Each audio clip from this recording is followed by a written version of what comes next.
Hello and welcome to part 2 of Whys of History number 6, where all roads lead to more YouTube subscribers.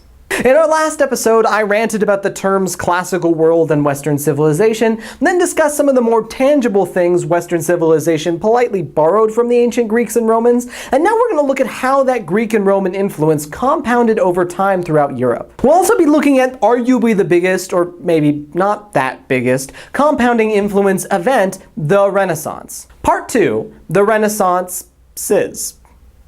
Before we get into the post-classical world and the Renaissance, let's go to our geography jamboree. No! 1, 2, 3. Oh, the Renaissance, a pretty big thing. Began in the city-states of northern Italy, spurred by lots of cash and trade with the Middle East. People there were like, oh hey, we should rediscover things. Oh, the Renaissance, possibly an overrated thing. Spread up into France on the backs of the scholarly.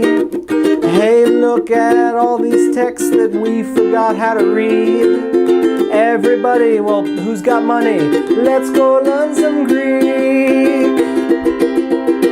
Oh, the Renaissance, if it was even a thing, became a pretty large turning point in European history.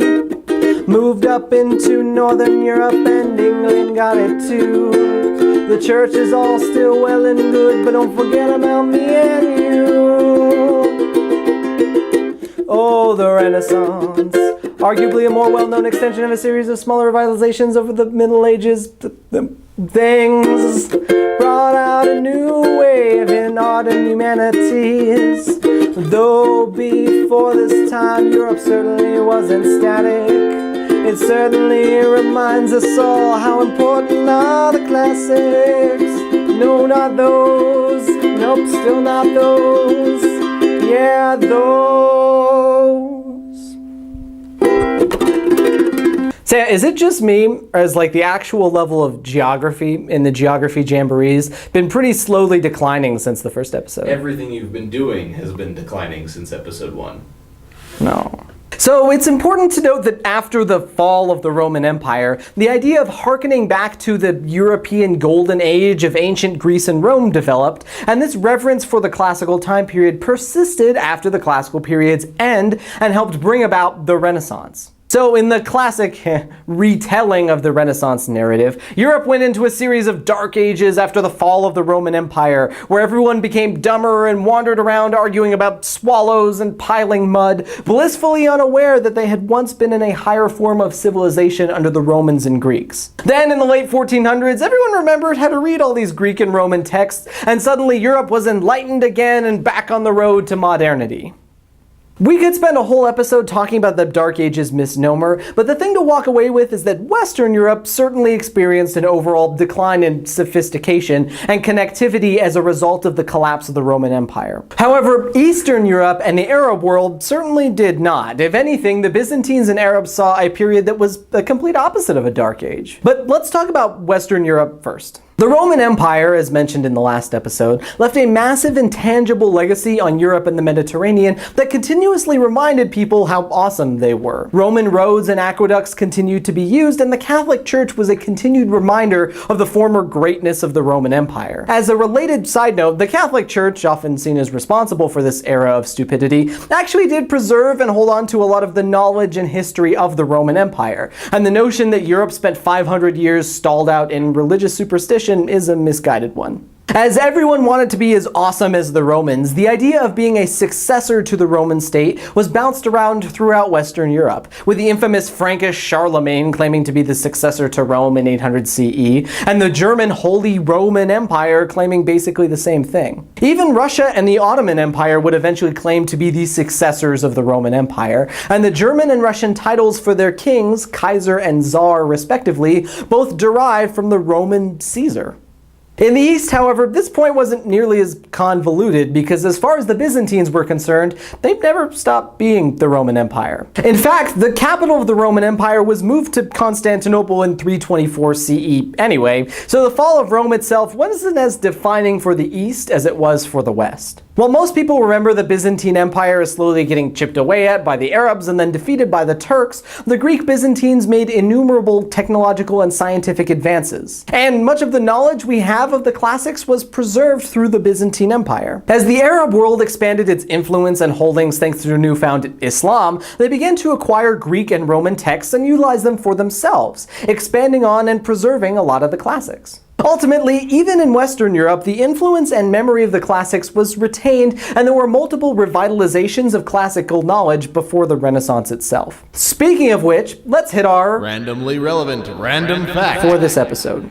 So while everyone tends to remember the big fancy Italian Renaissance in the 15th century, there were more or less actually three more or less Renaissances that came before it, collectively known as the medieval Renaissances, and different historians have different opinions on all of them and how important they were in the grand scheme of things and relative to each other. Without going into too much detail, let's touch on them. The first of these medieval renaissances is what is known as the Carolingian Renaissance that resulted after Charlemagne in 800 CE, which saw scholars and clergy in the new Carolingian Empire attempt to bring Europe back to the days of Christian Rome with a revitalization of arts and literature and science. You then had the Ottonian or 10th century Renaissance that came out of the Holy Roman Empire and saw a new flourishing of arts and architecture and renewed contact between Western Europe and Byzantium. The final doesn't get a fancy name and is generally known as the 12th century Renaissance, and it's probably the most Renaissance-ish of the three. As a result of increased European contact with the East through the Crusades, Islamic Spain, and renewed connections with the Byzantines, there was a flourishing of science and philosophy that saw the founding of Europe's first universities,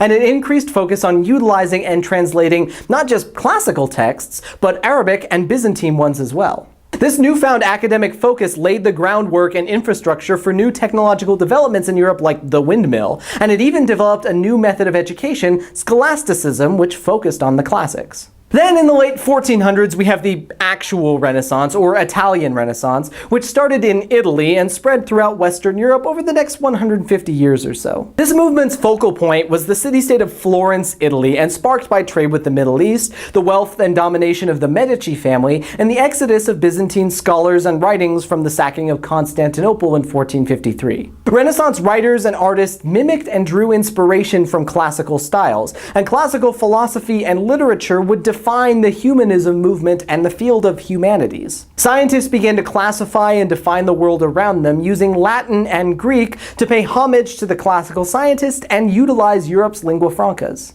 The newfound printing press helped spread new translations and ideas about the classics across Europe, creating a movement that would both affect and define a continent. Renaissance art is some of the most well-recognized around the world, and the Renaissance is often considered the beginning of the modern period in European history. Humanism, which focused on the study of the classics, formed the basis for much of European formal education, and this meant that most educated people in the Western world would grow up well-versed in classical history, writing, and culture. The key thing to keep in mind with all of these renaissances is that they all, to one degree or another, focused on access and development of classical works, and all sought to bring Europe closer to the classical period, a period seen as a high point in European society. This idea of hearkening back to the classical period would continue well past the Renaissance, and the terms Renaissance and Dark Ages help further this idea that Europe wasn't as awesome or great when it wasn't in touch with the classical world. The idea of hearkening back to the classical age didn't end with the Renaissance either.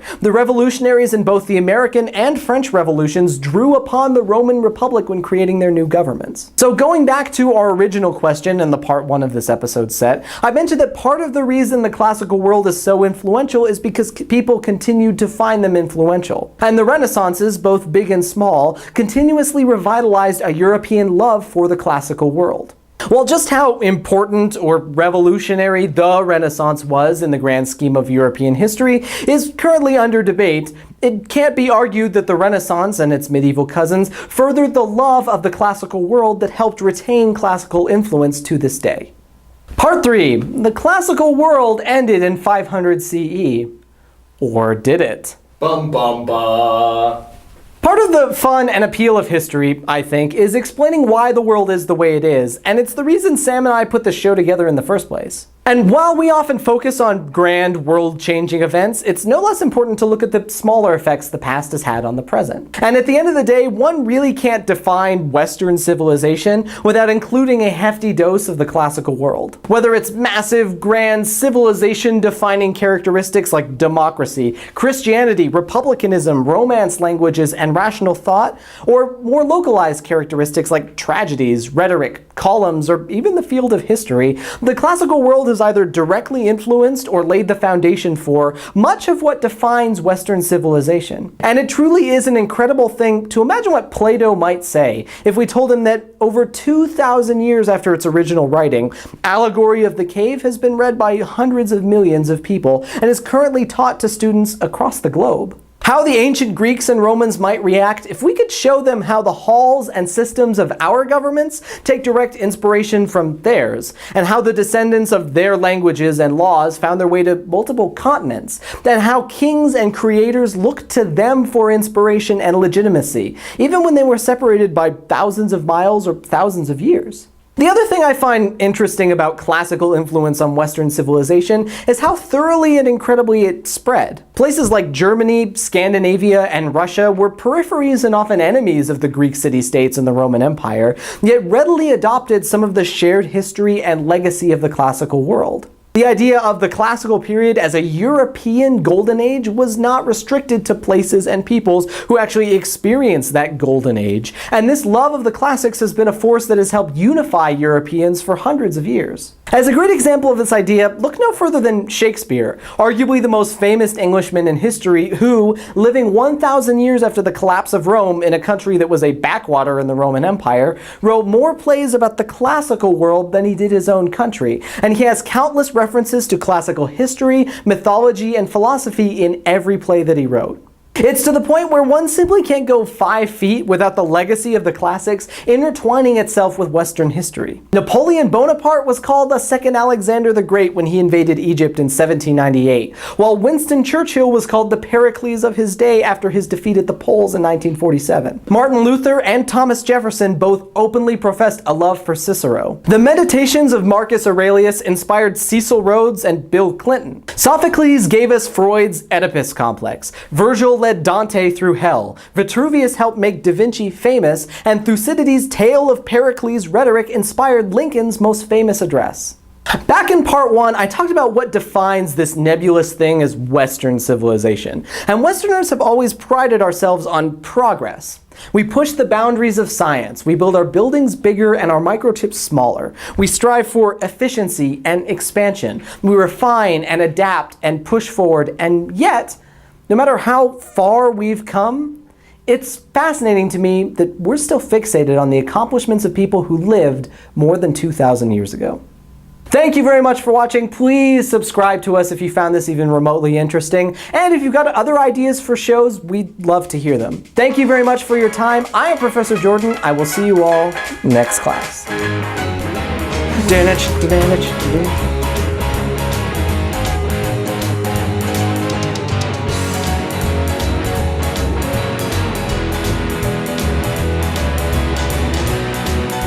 But the thing to walk away with is that Western Europe certainly experienced an overall decline in sophistication and connectivity as a result of the collapse of the Roman Empire. However, Eastern Europe... Eastern Europe? Everyone has constant yeast infections. It's disgusting. Foul one. I don't know where I got the Y from. Like, where was that? History.